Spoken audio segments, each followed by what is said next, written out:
Hello नमस्कार happy good morning DXN म यज्ञनारायण भण्डारी फेरि पनि म तपाईँहरूको माझमा डिएक्सनको इन्फर्मेसन दिन आइसकेको छु। आज चाहिँ म तपाईँहरूलाई धेरै कुराहरू चाहिँ गर्दिनँ, एउटै कुरा गर्छु मेरो पर्सनलको बारेमा। सो म डिएक्सन गर्नुभन्दा अगाडि एउटा प्लम्बिङको जब गर्ने मान्छे। जब म कतारमा गएँ, जब प्लम्बिङ नै गर्नु थियो भने म भनौँ विदेशको रोजगारीमा म चाहिँ कतारमा गएको थिएँ 2017-18को टाइममा। त्यो टाइममा म डिएक्सनमा जुटिसकेपछि मेरो अग्रज लिडर चन्द्रप्रकाश ओलीले जोइनिङ गर्नुभयो। गरिसकेपछि चाहिँ म अगाडि बढिरहेको क्रममा चाहिँ उहाँबाट चाहिँ मलाई धेरै नै हौसलाहरू आइसकेपछि म डिएक्सन गर्दै जाँदाखेरि चाहिँ मलाई धेरैजनाले के भन्नुभयो, यो पहाडिया हो, यो पागल भयो, मन्जन बेचिरहेको छ, साबुन बेचिरहेको छ हैन। र धेरैजना व्यक्तिले चाहिँ मलाई के भन्नुभयो, ये पागल हो चुका है, मंजन बेच रहा है, साबुन बेच रहा है, कॉफ़ी बेच रहा है, तो ये तो दुकान में मिलने चीज़ है, ये कॉफ़ी बेच के कोई भी बंदा बड़े नहीं हुआ, साबुन बेच के बड़े कोई बंदा नहीं हुआ, ये आम व्यक्ति करते हैं, ऐसे बोलने लोग थे। तो उस टाइम पे मैंने डिएक्सन स्टार्ट किया था। आज आने के टाइम पे 8000 का मेरा टीम डिएक्सन में बन चुका है। तो मैंने थोड़ा सा जो डिएक्सन को जाना बूझा, तो मैंने सोचा कि बाहर भी मंजन खरीदना ही है, इधर भी दांत मारना ही है। मैंने एक लीडर का मैंने सुना था कि दांत माज के पैसा आता है, लेकिन मैं कंफ्यूज हो गया कि दांत माज के कैसे पैसा आता है।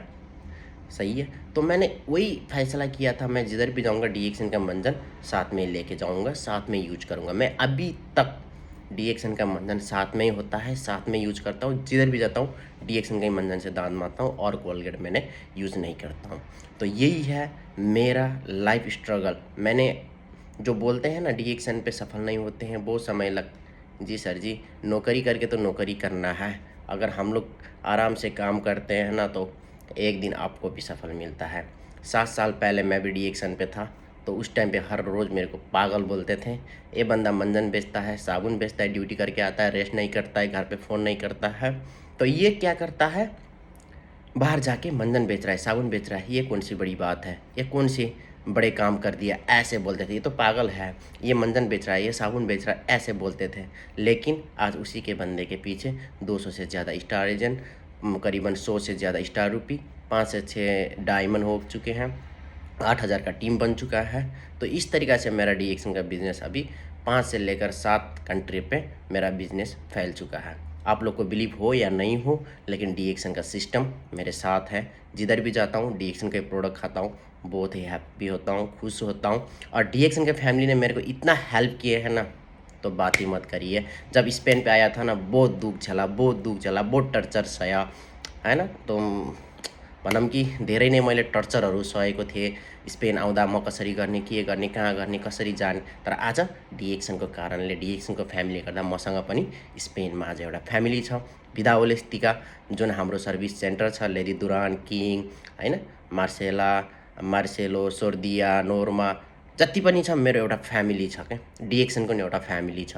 त्यो डिएक्सनको फ्यामिलीले गर्दा आई होप म पनि केही अझै पनि सङ्घर्ष गर्न सक्छु, अगाडि बढ्न सक्छु भन्ने मेरो सोच छ, धारणा छ। मलाई जतिले पनि पागल भन्नुहोस्, नो प्रब्लम।